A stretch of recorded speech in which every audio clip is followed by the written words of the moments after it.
مدینه پاک سرور در نظر وای وای کلا بدر شما د مدینه پاک سرور در نظر وای وای کلا بدر شما. بسم الله الرحمن الرحیم. دې ملګری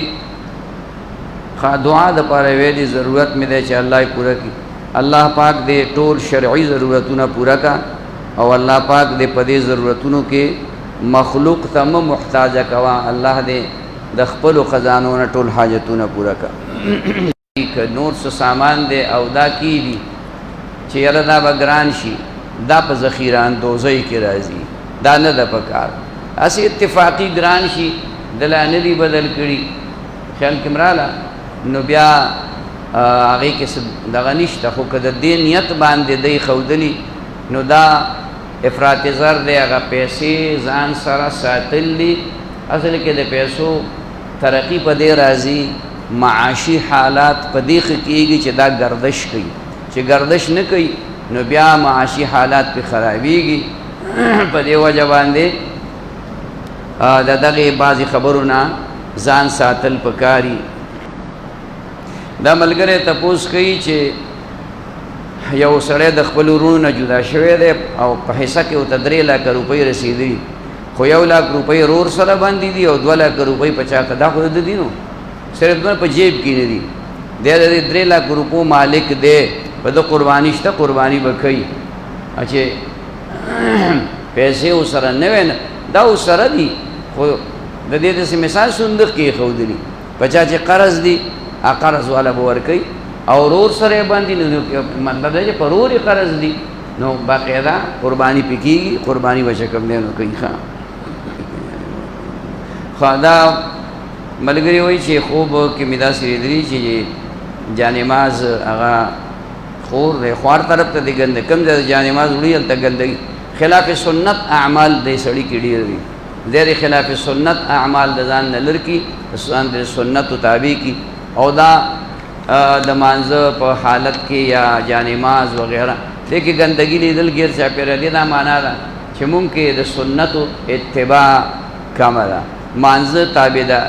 د مانځه پابندي دا چې کوم دی نو هغه موجوده نه ده ښه.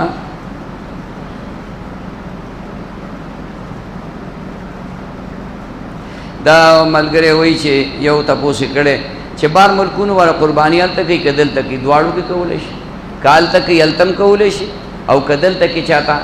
سوال جواب وکړي څوک وکیل جوړ کړي خپل رور وغیره دلته هم کولی شي څه فرق پکې نه پرېوځي.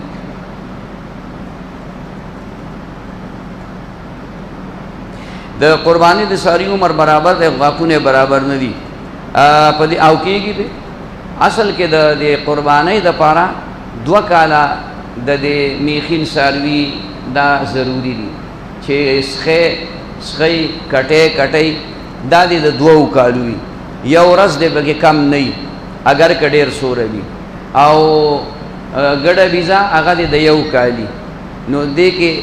چې یو ورځ کمي قرباني پې نه کېږي. غاښونه شرط نه دي ځکه غاښونه عام طور باندې څاروی په 3 کاله پس کوي. البته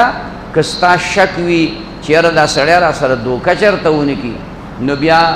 غاښونه یې وګوره شک یې وباسه خو بهرحال غاښونه په 3 کاله کې که ستا پې یقیني چې یاره دا سړی دوکه باز نه دی او دا عمر د ده به 2 د څاروي به 2 کاله برابري نو بیا قرباني په دغه باندې کېږي. خو دې کې ډېر احتیاط کوئ دا دوکه مسلمان په هغه وخت کې کوي چې کوم وخت کې بل مسلمان ته ضرورت پیښ شي نو بیا ورسره مونږ دوکه کوو خیال کې مراله زمونږ کوشش دی چې بل مسوي سټ کې مو ووایو داسې ورسره هم ووایو سټ کې ځان والی تاوان یې ځان له ورکړی آخرت یې خپل برباد کړی سړي میخه اغوستې وه د میخې لکۍ نه وه او د بله لکۍ ور قصاب نه پسې لکۍ راوړې وه هغې ورپسې پسې طریقه لګولې وه په ایل پي به یې لګولې وه په سټیپلر به یې لګولې وه په سلوشن ټیپ به یې لګولې وه میخه یې واغسته او ډاټ سن ته یې خېژوله هغه یو د لکۍ نه ونیو چې لکۍ د سره پاتې شو میخه ډاټ سن ته وکړه نو دې ته خیال کوئ ځکه چې نیمه لکۍ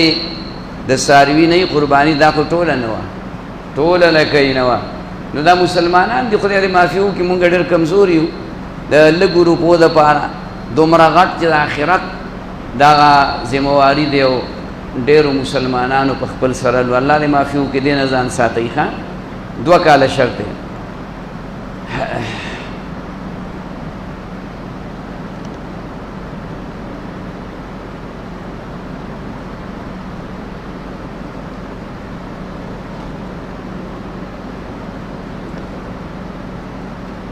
دا ملګری ډېر ښه خوب لیدلی دی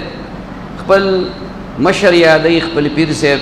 خپل استاذ یادوي چې هغه له مې سبزي راوړې ده او بیا مې ورته دا ویل چې ستاسو خو به هم وي خو دا مې د خپله راوړې ما یو بوټی کرلی دی او هغې ډېرې زیاتې تورۍ کړي دي دا ډېر د خوشحالۍ او ډېر د کامیابۍ خوب دی چا چې م لیدلی دی دې مطلب دا دی چې الله پاک به ده ته د خپل استاذ نه د خپل مرشد نه ډېر لوی خیر ورسوي باطني روحاني خیر به ورته الله پاک چې کوم دی نو ورسوي مطلب یې دا دی چې یعنې تاسو سره نیک اعمال شته خو زه نورم کوشش کوم چې تاسو ته د نیک اعمالو در رسولو کوشش کوم یعنې ډېر شاګردان داسې وي موږ ته هم ټلیفون وکړي سعودي کې وایي تاله مې عمره وکړه اوس خو عمره ډېره ګرانه ده خو مخکینۍ خبره کوم تاله مې عمره وکړه او بعضې وایي د نبی علیه الصلاة والسلام ته سلام نو هلته کې موبایل کولاو کی او په باب السلام ورشي نبی علیه السلام روضې ته ورسي نو په زوره وایي الصلاة والسلام علیک یا رسول الله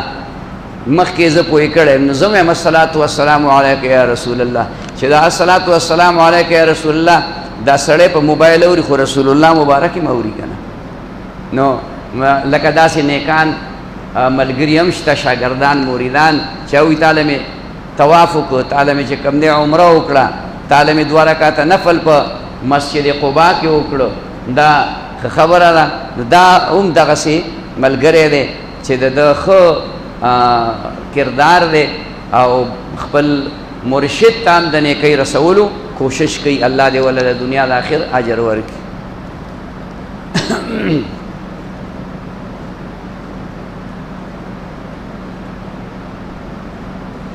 دا الجنت تحت اقدام الامهات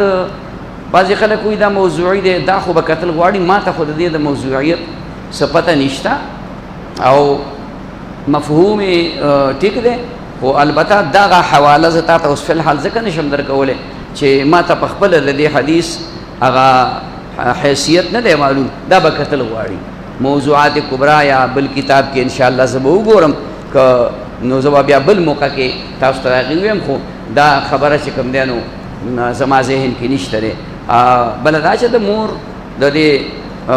فضیلت دی پکې د مور د قدر احترام خبره پکې ده نو ما ته حواله پوره نه ده معلومه لہذا زما دا طریقه ده چې کومه مسله ما ته زما په شرح د صدر نه او ما ته پوره معلومه نه زه د هغې جواب نه ورکوم د هغې وجه دا ده چې نن په دې میډیا باندې داسې خلک راغلی چې تا نه به ایلخ په وښویږي بس سمدس د کافر کوي بیا د باندې کفر فتوه لګوي دا د آخر زمانې وخت راغلی دی نو دې کې خلک چې کوم دی د چا ادب احترام ته هم خیال نه ساتي چې ګینې یاره دې سړي نه به غلطي شوي او ده ته ټلیفون وکړو چې یاره دا غلطي درنه شوې ده دا غلطي د ځان نه وباسه نو هغه ښایي په دې میډیا د پسې شروع وکړي نو داسې نخره باندې وکړي چې نه خدای مني او نه رسول مني د دې وجې نه زما دا کوشش چې کومه خبره ما ته باقاعده د کتاب نه معلومه نه وي نو زه د هغې جواب نشم ورکولی ښه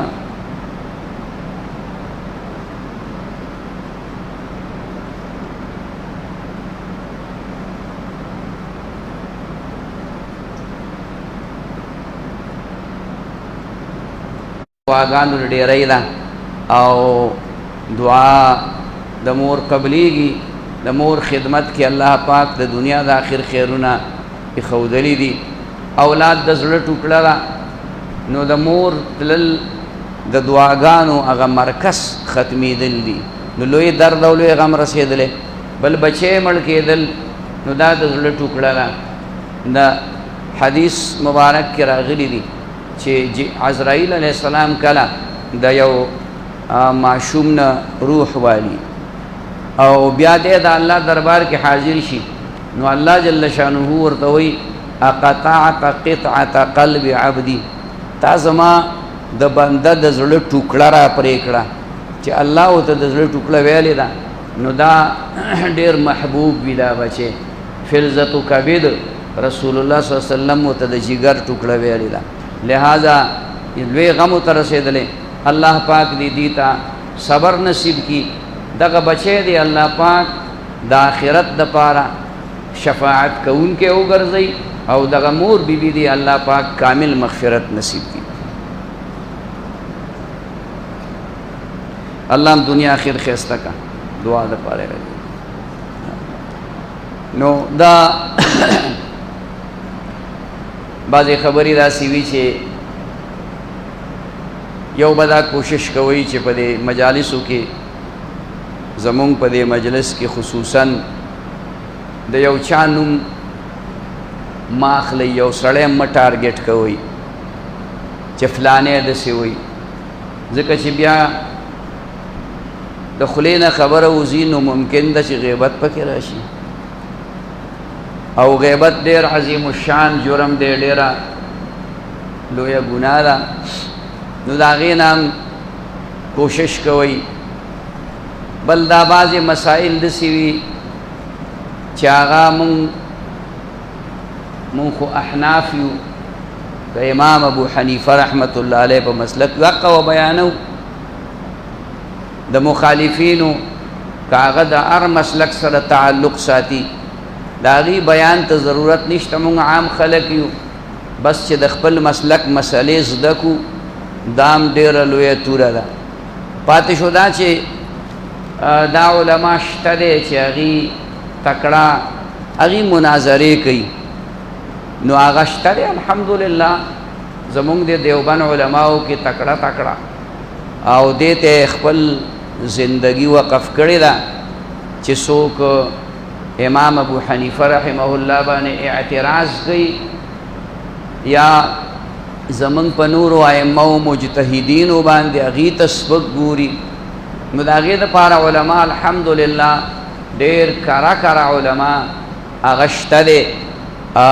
د ټولو علماو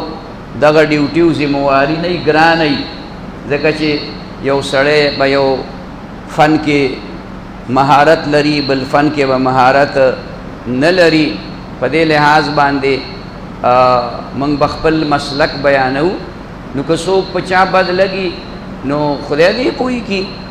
که په چا بد نه لګي ښه پې لګي. موږ مثبته خبره به کوو، کوشش تاسو هم دا کوئ چې مثبته خبره کوئ، منفي مه کوئ. منفي دا چې پلاني داسې ویلي، پلاني داسې ویلي، پلاني داسې ویلي، دغه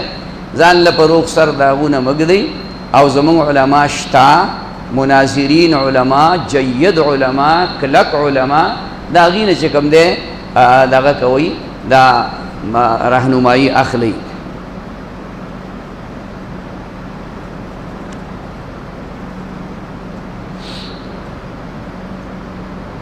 دا ملګری وایي چې زه چا خوب کې لیدلی یم چې خانه کعبه کې ناست یم تلاوت کوم او غیر چاپېر رانه لوګي دي. مطلب دا چې تلاوت په اخلاص سره کوه، او دا تلاوت چې کومه دی هغه برکت دا دی چې الله پاک ته دغه اور نه او دغه لوګونه د هغې نه بچ کړی. نو تلاوت پابندۍ سره کوه او صحیح الفاظ سره قرآن وایه.